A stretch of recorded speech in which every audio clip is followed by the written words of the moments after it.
my shop. We're going to start here where I come in. This is my husband's part of the shop.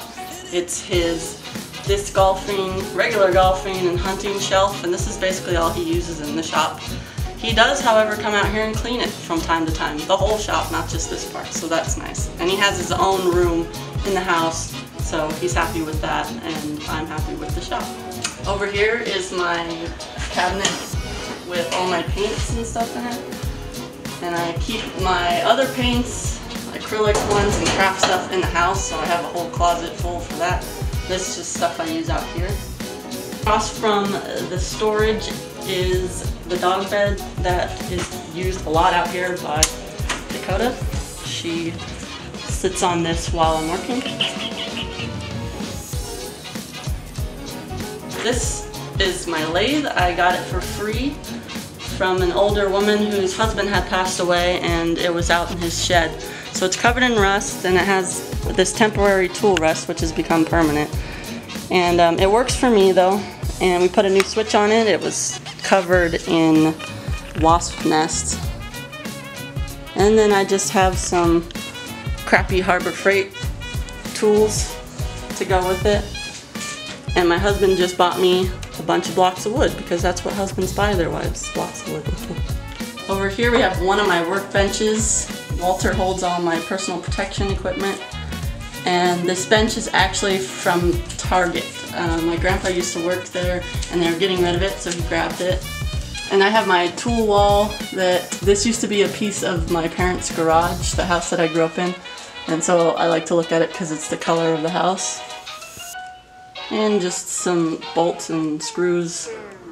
My wood storage, I made a video on it, and I'll link it up in the top of the video here. Basically I can store anything tall here up to 8 feet, and then all the little pieces here. And I find it works a lot better than horizontal, a lot of horizontal stacking, because then I can get to everything a lot easier. This is my tripod. It's almost as old as I am. It comes from my parents' first video camera, the kind that you used to have to put on your shoulder. And it does a really great job. It's real beefy. Still works. And here's my scroll saw. I use this quite a bit. It came from my grandpa as well. And this I made so that I can keep it in place, but then when I need to, I can move it out of the way for offcuts from the radial arm saw.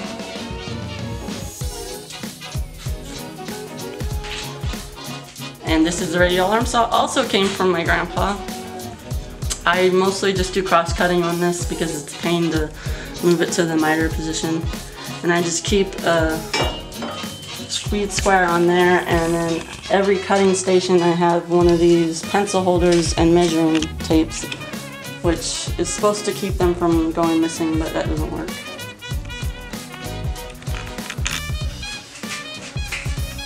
Next to that is my benchtop sander.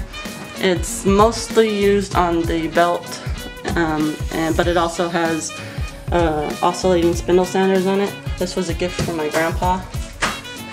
And then underneath of it I just keep all my sandpapers, which it's running low. And to the left is my drill press station. This is the one I use the most. I got this one from Harbor Freight. And then if that can't do the job, I have this big one that I got from a friend of the family that gave it to me. It's also Harbor Freight, and I like them. They both work really well. I keep all my drill bits on the back on metal storage bars. And I got my Forstner bits on something I built. And then these are my grandpa's bits from a brace and bit, but I don't have the brace, and then he cut off some of them to use in the drill. I keep my drills and drivers up here, and then this is a shelf full of stuff that I need to come back and finish. And I made this shelf in high school. And then one thing I like to do is I have a magnet on top of these drill presses, and then you can keep your key right there and your Allen wrenches that you might use on some drill bits. I have another one as well. Next to that is my bandsaw. This was also my grandpa's bandsaw, same age as me. It won't cut a straight line or follow a line. And I know this is a resaw blade, but I've got the blade adjusted right.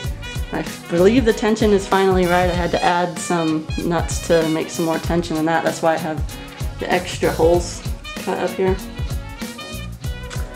And it just doesn't work too well for me. I don't know what it is. If someone of you might know what it is, you can let me know in the comments. Any size blade doesn't seem to matter. I also have this temperature gauge that someone put up here, which lets me know when the shop is preheated. The bandsaw is my grinder. This one is used behind the scenes. You don't see it in videos very much. It was a present from my great aunt, but I use it to sharpen and cut down bolts and stuff like that. And here is my table saw. There are many like it, but this one is mine. This was given to me by my husband for my 30th birthday. It replaced the table saw I had since I was 17. It was on its last legs, but it's still running. We replaced the bearing on that one. This one is a much needed upgrade. It's bigger, actually, and has the router table that I built into the extension wing. I also have these drawers down here. This came, I believe, from my grandpa's house. There was 2 of these. The other ones I made into the desk for my son, so I'll have that video linked. And it just has table saw inserts, table saw blades. That's not where you should keep your guard, but I find that thing more of a safety hazard than a help. And then the router bits and the routers on the bottom. In the corner I got my dust collector. This is a Harbor Freight model. A lot of people have. It's only hooked up to the table saw right now. I don't have all the stuff set up to the rest of the shop, but I hope to do that one day. And over here is just some storage area, but I plan on using it for extra tools when I get more tools. This is an old one waiting to go to somebody else. I keep my table saw jigs in here. And just some signs I'm working on. In the middle is my workbench. I have a video on this as well, so I'll link that. I have one of the pencil stations again. A bar for all my clamps. This is all I use. And I have 2 bar clamps down here. And these I stole from my dad. And these I stole from my dad. Sorry, Dad. And this is an Anna White idea. It just comes up, and then I have my pocket hole jig there, and then I just keep the drill and driver in there, and then screws on this side. And then once it's done using it, we just flip it over and put it back in. And I have the, my most used tools are down here within easy reach, and all my glues are in here. And I keep an off-cut bucket underneath of it to throw anything that comes off of the table saw in. And then lastly, I have, this shelf is full of my grandma's old wood cutouts. She used to, my grandpa would cut them out and then she would paint them like this and this. And so when she passed away, I took them, and the kids like to paint them, just like things like snowmen and stuff like that. So I like to keep those. That's it. Thanks for watching.